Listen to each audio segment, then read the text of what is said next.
Do you want to add Spotify to Amazon Echo Show? Then you are at the right place. Here is how to do so. Welcome back to Silicophilic, your go-to source for tech tips and fixes.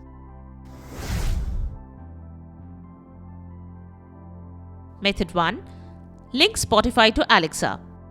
Open the Alexa app, tap More and then Settings.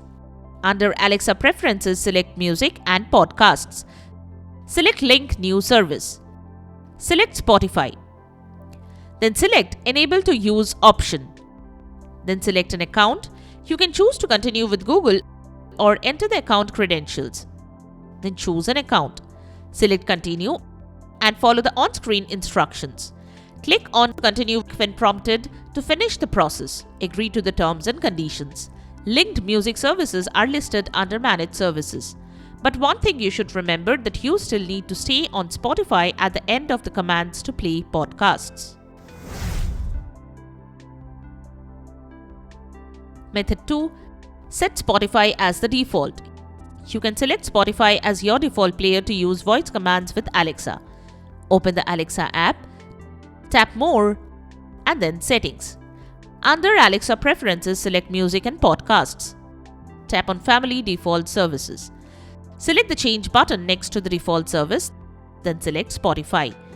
Repeat the same for music, artists, and genre stations or podcasts if you want to. Method 3. Remove Spotify from Amazon. Open the Alexa app, tap Settings, then Music and Podcasts. Select Spotify, then select Disable Skill. Tap on Disable to confirm. And there you have it, the methods to add Spotify to Amazon Echo Show. We hope one of these methods have worked for you. Interested in the products we have mentioned? Click on the links in the description below to buy those tagged products. If you found this video helpful, don't forget to give it a thumbs up and subscribe to our channel for more tech tips and troubleshooting guides. Leave a comment and help others know which solution solved your problem. Thanks for watching and we will see you in the next video.